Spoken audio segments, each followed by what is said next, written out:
bit of curvature to it, and the tool was hanging in the well. So we're simply using one disc for agitation purposes. And all right. Okay. This is our combination surge block, jetting tool, and agitation. At the bottom is a washing nozzle that was originally designed for cleaning tanks. It has with the cup it's fitted on the bottom, it has a 45-degree backward shot of the water coming out of the nozzle, which will hit the screen right along in the same area as the rubbers are setting. During the phase 1 or shock phase of acid injection, we have the nozzle pointing at a 45-degree angle to the rear. On the phase 2 or disruption phase, we take the cup off the bottom and have it shooting at a 45-degree angle forward. That way we get a shot of acid on the bottom side of the screen, and we get a shot of acid going in toward the top side of the screen.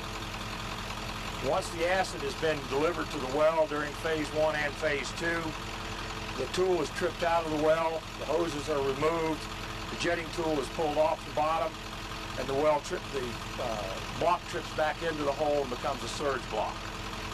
This will be seen later on with the walking beam at the top of on the midpoint of the mast will be used to actually move the surge block at about 2 feet per second in the hole.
For demonstration purposes, the tool's been tripped in. It's now sitting a few feet off the bottom of the well, which is where we'll start to inject our acid for both phase 1 and phase 2 for the shock and disrupt phase.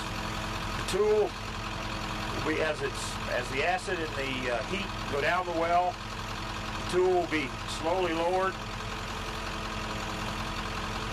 at 1 foot or less until it comes into the bottom of the well. Then it'll be brought up.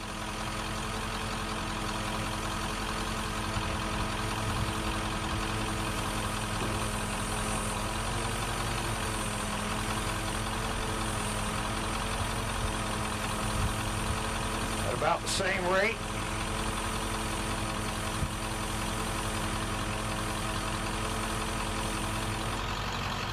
And then slowly work back down.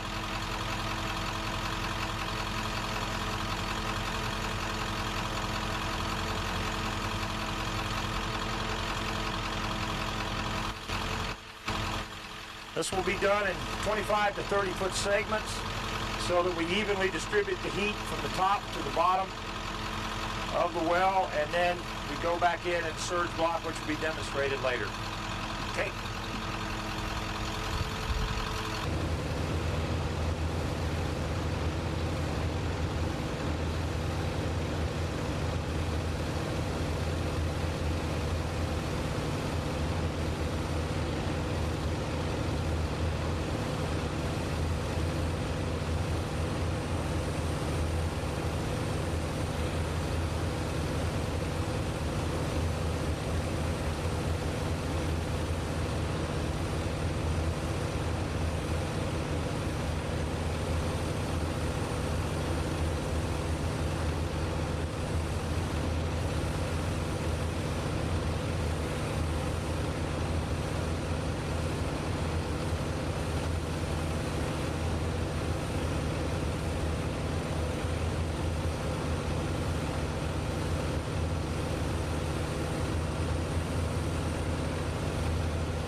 tool lowered into the well.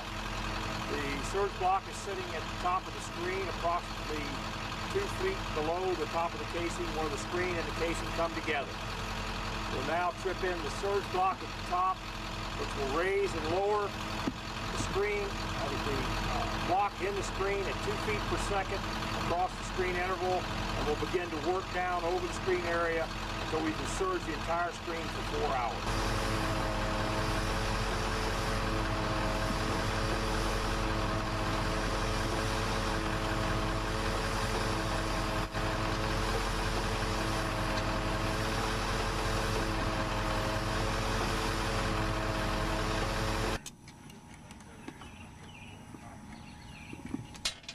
So that's your pump there, George? Yeah. This is the pump we're using to remove the sand and fines from the bottom of the well, but the well's making a lot more sand than we anticipated, and it's cutting the pumps out, cutting the bearing surfaces out on the pumps. So it looks like we're going to eat quite a few of these. 500 bucks a whack.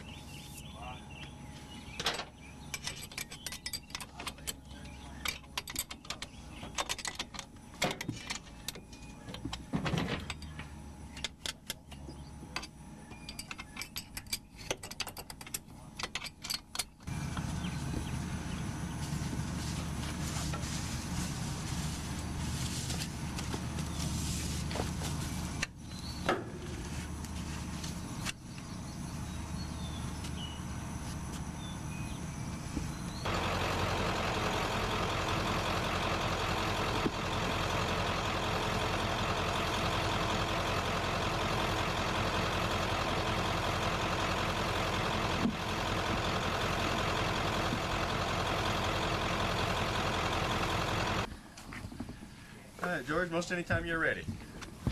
All right.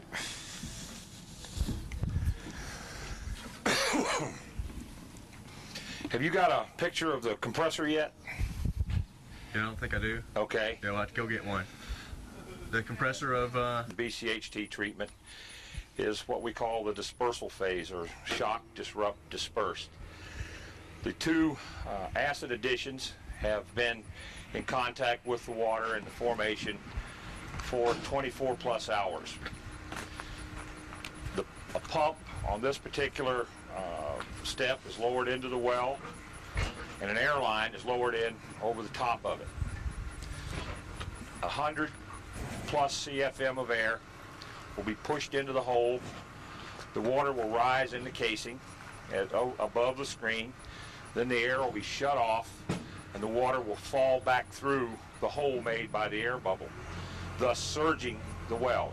It'll wash down, down, down. The pump will collect the fines and silt and biomass that are washed in throughout the entire process. The compressor that we're using for this particular job is a 375 cubic feet a minute compressor, which we're not even forcing the compressor. It allows us plenty of free space if we need more air.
dispersal phase, water was pumped from the wells during the entire surging operation and moved to these 21,000 gallon in the vernacular frac tanks.